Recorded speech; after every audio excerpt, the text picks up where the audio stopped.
네, 들딱TV 시청자 여러분 안녕하십니까?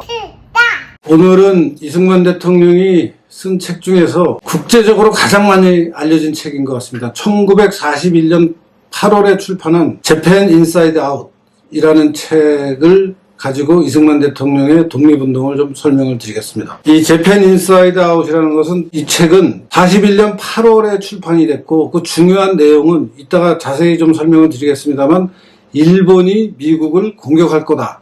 미국 당신들 대비를 세우지 않으면 곧 큰일 당한다. 라는 얘기를 한 책인데요. 41년 12월에 미국이 진주만 공격을 당하죠. 일본으로부터. 그러면서 이승만 대통령이 국제적으로 평판을 끌어올리는데 결정적인 역할을 한 책입니다. 그러니까 당시 미국은 일본과의 관계를 평화기조로 유지할 것이냐 적대국으로 삼아서 경계해야 될 것이냐 하는 것을 두고 엄청난 논쟁을 벌이고 있을 때였는데 이승만 대통령이 재팬 인사이드 아웃이라는 책을 쓰면서 이제 제목의 내용이 일본의 속마음을 끄집어낸다 뭐 이런 뜻이죠. 인사이드 아웃. 그래서 일본이라는 나라가 지금 결국 미국이랑 전쟁을 할 거다라는 예언을 확실한 여러 가지 근거를 대면서 그렇게 예측을 했고 그 예측된 것에 따라서 실제 역사가 진행이 돼서 같은 해 12월 딱 6개월 만에 이승만 대통령의 책 내용이 예언으로 실현이 됐습니다. 그래서 이승만 대통령을 두고 그 당시 미국 사회가 국제 정세를 정말 잘 꿰뚫어보는 선각자 같은 지력을 가진 사람이구나 하는 평가를 받게 됐고 그 이후에 이승만 대통령은 전 세계적으로 특히 국내에서도 엄청난 지지자들을 끌어모으게 되는 그래서 그동안 말하자면 좌파들 위주의 어떤 독립운동의 중심 세력이 다시 이승만 쪽으로 이렇게 모이게 되는 그런 큰 영향을 발휘한 책인데요. 이 책은 지금 2015년에 비봉 출판사라는 국내 출판사가 일본의 가면을 벗긴다 라는 제목으로 출판을 해서 여러분이 아주 읽기 좋은 한글로 잘 다듬어져 있습니다. 그래서 꼭 필독을 한번 했으면 좋겠고요. 제가 오늘 책의 내용을 좀 일부 소개를 해드리겠습니다. 책에 보면요.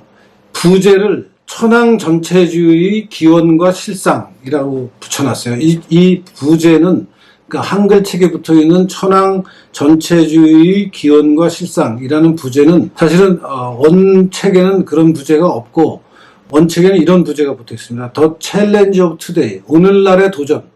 즉 일본이라는 나라가 오늘날의 도전이고 그 도전이 좋은 의미의 성취를 위한 도전이 아니라 파괴적이고 국제적으로 큰 문제를 가져오는 도전을 하고 있어서 일본을 경계해야 되고 일본을 제재해야 된다라는 내용을 담고 있는 거고요. 그래서 일본이 어떻게 자신들의 야욕을 숨기기 위해 노력했나.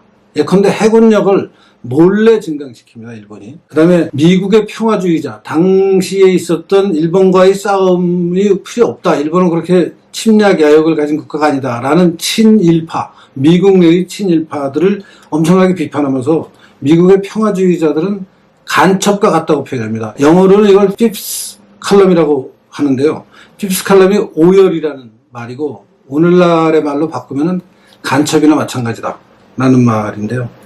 평화주의자는 현실 도피, 미국인들이 굴종으로 침략자들을 고무시키고 있는 사실을 스스로 인식해야 된다. 북한이 핵도발을 하고 있는데 지금 우리는 그 북한을 상대로 평화를 지켜야 된다라고 얘기하는 거고 비슷한 상황이라고 저는 생각해요. 그래서 이런 당시에 이승만 대통령이 일본을 어떻게 이해하고 있나가 오늘날 남북관계에서도 굉장히 중요한 함의를 갖고 있고요. 이 책은 1939년 겨울부터 1941년 봄까지 약 1년 반 동안 이승만 대통령이 원고를 썼고 프란체스카 여사가 타이핑을 해서 프란체스카 여사의 그 회고를 보면은 이 타이핑을 하느라고 내 손이 짓물렀다라는 표현까지 나오는 책입니다. 그리고 또 특징적인 것은 펄벅 여사, 그 유명한 소설가 대지라는 소설을 쓴 펄벅 여사가 아시아 매거진이라는 잡지에 1941년 9월호 아시아 매거진 9월호에 펄벅 여사가 이 책에 대한 서평을 씁니다. 그러면 서평의 내용은 이렇습니다. 이승만이라는 사람이 쓴 재팬 인사이드 아웃이라는 책을 읽었더니 이 책의 내용이 사실이라면 소름이 끼친다. 우리 대비를 해야 된다 하는 얘기를 쓰고 있어요.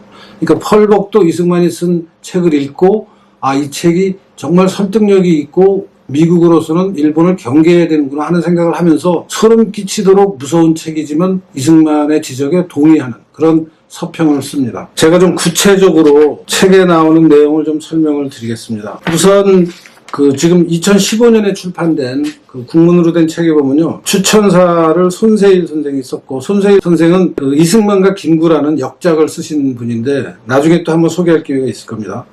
그 다음에 이승만 대통령의 한국어판 서문, 옛날에 이승만 대통령이 집권했을 때 이 책이 우리말로 한번 나온 적이 있습니다. 물론 그 책을 지금 읽으면 여러분들은 못 읽습니다. 굉장히 옛날 투의 표현이라. 그러고서 이제 펄벅 여사의 서평을 찾아서 번역을 해놨고요. 실제 책 내용은 서문에 이어서 1장, 가장 처음에 이런 제목이 붙었습니다. 챕터 1이 일본의 성전 사명과 전쟁 심리. 그러니까 일본이 스스로 자기들이 하는 것은 성스러운 전쟁이다라고 포장을 하는데, 그렇게 얘기하는 멘탈이 어떤 멘탈이냐 하는, 그러니까 재팬 인사이드 아웃, 재팬의 일본의 속마음을 바깥으로 끄집어내서 다 까발리는 거죠. 그 다음에 전쟁 심리를 설명을 하고 있고요. 그 다음에 그 당시에 유명했던 다나카 각서라는 거. 그 다음에 3장에는 제목이 이렇습니다. 침략 야욕의 가면을 벗으려 하는 일본. 4장은 중일 전쟁의 시작, 37년이죠. 그 다음에 5장, 외국 기자들은 모두 추방되어야 한다. 일본에서 이제 자기들이 전쟁을, 전 세계대전을 일으키려고 할지도 모른다라는 보도를 하는 그런 기자들을 다 추방시켜야 된다라고 얘기하는 거. 그 다음에 6장, 외국인 선교사들은 이 문제를 어떻게 보고 있나. 그 다음에 레이디 버드와 페네이오 사건. 이 영국 군함들을 일본이 이제 중국에서 이렇게 격침을 시키는데 그거에 따른 여러 가지 문제들을 얘기하고 있고요. 그 다음에 8장으로 가면 미국 국민과 그들의 권익. 9장에서는 9개국 회담. 10장에서는 이제 계속되는 일본의 정복 행진과 그 파장, 그렇게 제목을 붙여서 그 당시에 일본이 상해에서, 인도차이나에서, 홍콩에서, 중국으로 통하는 버마의 도로에서, 화란령, 네덜란드령 동인도에서, 태국에서, 필리핀 군도에서, 괌에서, 위임통치하고 있는 태평양의 작은 섬들에서, 하와이에서, 알라스카에서, 호주에서, 멕시코에서, 아르헨티나에서, 우루과이에서 어떤 일들이 벌어지고 있는지를 다 리포트를 하고 있습니다. 물론 보도를 한 그 당시 신문들을 인용하는 거죠. 그 다음에 11장으로 가면 미군 해군력의 증강, 12장은 일본의 선전 책동을 막아야 한다. 일본이 선전 선동을 하면서 마치 평화주의자들인 것처럼 위장을 하고 있어서 그것을 막아야 된다. 그 다음에 13장, 여기가 재밌는 제목입니다. 미국의 평화주의자들. 그러니까 마치 지금도 우리나라에 북한과 평화를 유지하는 게 다른 무엇보다 가장 중요하다라는 얘기를 하는 사람들이 있잖아요. 북한의 핵 개발도 우리가 인내해야 된다. 그런 사람들하고 똑같이 당시 미국에도 일본과의 관계를 좋게 유지하는 게 제일 중요하다라는 얘기를 하는 사람들인데, 그 사람들을 신랄하게 공격하는 장이 13장입니다. 14장은 한 걸음 더 나갑니다. 평화주의자는 간첩과 같다. 15장은 민주주의 대 전체주의. 그래서 미국 같은 민주주의 국가와 전체주의는 1차 대전을 일으킨 나라들을 다 일으켰습니다. 공산주의, 그 다음에 파시즘, 이런 나라들, 또 무정부주의자들까지 포함시켜서 이런 나라들과 민주주의 국가들이 앞으로 전쟁을 치르게 되고, 그 전쟁을 치르면 전체주의를 다 정리해야 된다. 그런 얘기들을 하죠. 특히 평화주의자는 간첩과 같다라는 얘기가 나오는 14장의 262페이지에 나오는 대목을 하나 읽어드리겠습니다. 시작이 이렇게 됩니다. 14장, 평화주의자는 간첩과 같다. 그러면서 나는 전쟁이라면 목적과 상관없이 무조건 반대하는 평화주의자들은 간첩, fifth columnist, 제5열처럼 위험하고 파괴적이라고 말하는데, 내가 이렇게 말하는 데에는 나름의 이유가 있다. 여기서 그 이유를 몇 가지 설명하고자 한다. 나치스, 파시스트, 공산당과 기타 사회를 파괴하려는 분자들은 미국식 정부 형태를 전복하고, 그 자리에 이들 중에서 가장 강력한 파당의 강령을 따라서, 즉 나치나 파시스트나 공산당 중에서 가장 강력한 파당의 강령을 따라서 새로운 정치체제를 수립하려고 한다. 물론 평화주의자들은 이들과 다르다. 나치나 파시스트나 공산당과는 다르다. 평화주의자들의 목적은 이것이 아니다. 이들은 말하자면 모두들 합중국, 미국의 공화체제에 충성을 바친다고 말은 한다. 마치 오늘날의 대한민국 평화주의자들이 대한민국 헌법을 존중한다 그러면서 평화를 강조하듯이, 이 사람들도 미국 헌법을 존중한다 그러면서 나치나 파시스트하고는 반대다라는 얘기를 하는데, 이런 관점에서는 평화주의자들을 나치스, 파시스트, 공산당과 비교해서는 안 된다. 하나는 미국 편이고 다른 하나는 미국의 반대편이기 때문이다. 그러나 전쟁 문제가 나오면 그들의 의견은 모두 하나로 일치된다. 미국이 전쟁 준비를 해서는 안 된다고 주장하는 점에 있어서는 그들은 하나가 되어 있다. 사실상 그들은 우리는 전쟁을 원하지 않는다. 우리는 평화를 원한다. 무슨 대가를 치르더라도 평화를 원한다고 말하고 있다. 그러나 만약 미국이 이 단체들의 요구를 들어줘 국방계획을 없앤다면 무슨 일이 일어날 것인가? 전쟁이 날 거다라고 이승만 대통령은 얘기하고 있고 실제 전쟁이 6개월에 납니다. 이 책이 나온 지. 지금 우리가 북한을 상대로 평화가 중요하다고 얘기하는 사람들이 앞으로 어떤 입장에 처하게 될지, 우리 대한민국 헌법을 지키는 편이냐 아니면 북한 편이냐, 그 사람들은 겉으로 분명히 북한 편 아니라고 얘기해요. 우리는 다만 평화를 지킨다고 하는데, 그 당시 있었던 미국의 평화주의자들에 대해서 이승만 대통령의 이 책을 읽으면은 통렬한 공격을 강하고 있습니다. 여기서 한 걸음 더 나가서 273페이지에 있는 문장을 하나 읽어드리겠습니다. 같은 챕터 아래 있습니다. 14장, 평화주의자는 간첩과 같다. 여기입니다. 평화주의자들은 전쟁은 결코 문제를 해결할 수 없다고 하면서 전쟁은 기독교 교리에도 유배된다고 주장하고 있습니다. 그들은 평화주의와 기독교 정신을 동일시하는데 그것은 마치 자유방임 정책을 행동의 자유 원칙과 동일시하는 것과 같습니다.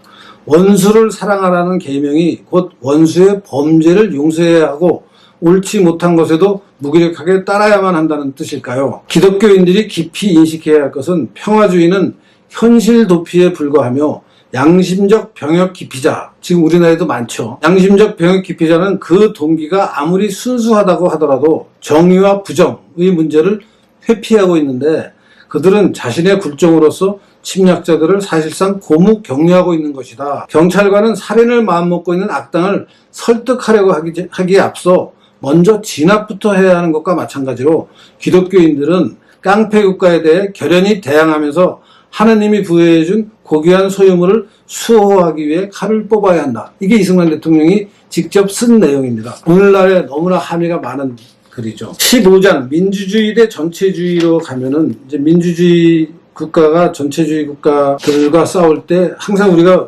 불리한 게 자유민주주의 국가에서는 사상의 자유, 언론의 자유, 표현의 자유를 보장하기 때문에 전체주의 국가적인 생각을 하는 사람들이 말을 할 수 있어요. 전체주의에서는 그런 생각을 하는 사람 다 반대편 생각을 하는 사람 다 잡혀가죠. 이제 그런 딜레마에 대해서 얘기를 하면서 이런 얘기를 합니다. 이승만 대통령이. 사실 이 얘기는 우리가 굉장히 많은 사람들이 얘기하고 있는데 이승만 대통령이 이 얘기에 발언자인 것을 이 책을 보면 알 수 있어요. 그들은 미국이 영토에 야심이 없는 유일한 나라라는 것을 알고 있다. 미국이 다른 제국주의 국가들과 같이 영토에 야심이 있는 나라가 아닌 것을 우리가 굉장히 높이 평가하잖아요. 왜냐하면 그 앞에 제국주의 국가들은 영국을 포함해서 프랑스, 독일, 이태리, 네덜란드, 스페인, 포르투갈 이런 나라들이 해외에 나가면 다 해외에 식민지를 건설했어요. 근데 미국은 강대국이 되고 나서 해외에 진출해서 파병을 하면 그 나라에서 필요한 전쟁만 하고 그 나라 영토에 머물지를 않았습니다. 우리나라에서도 미군정 기간에 왔다가 갔고 6.25 때 왔다가 갔죠. 지금 우리 미국 군대가 아직 남아있지만 우리 내정에 간섭하지 않죠. 근데 미국의 대외 정책이 항상 이렇기 때문에 미국의 대외 정책을 가장 중요하게 특징 짓는 말로 우리가 미국은 영토적 야심이 없는 국가다라는 얘기를 많이 하는데 그 말의 원천이 이승만 대통령이 이 책에서 하는 말입니다. 그러니까 이런 국가인데 사람들이 오해를 하고 있다, 미국에 대해서. 그런 얘기를 하면서 미국의 만인을 위한 자유와 평등, 정의의 사상은 전 인류에게 영감을 주는 원천이었다. 그러면서 미국식 정치제도를 높이 평가하고 있습니다. 물론 이런 그 평가가 나중에 대통령이 되고 나서 우리나라가 미국식 민주주의, 미국식 대통령제를 따르게 되는 어떤 그 철학적, 사상적 배경이 되는 것이죠.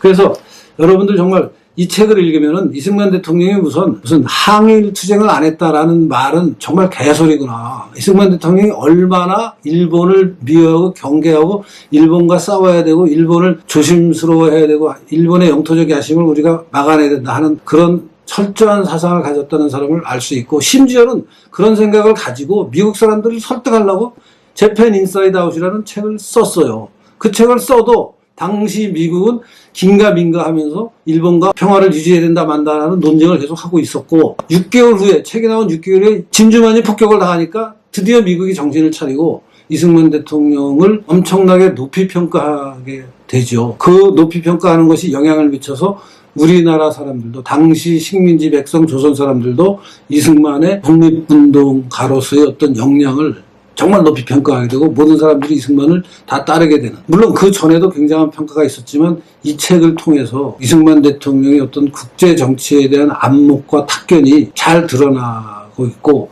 그것을 우리가 확인해 볼 수 있는 책이 일본의 가면을 벗긴다라는 재팬 인사이드 아웃이라는 책입니다. 여러분들 꼭 한번 읽으셔야 됩니다. 이 책은.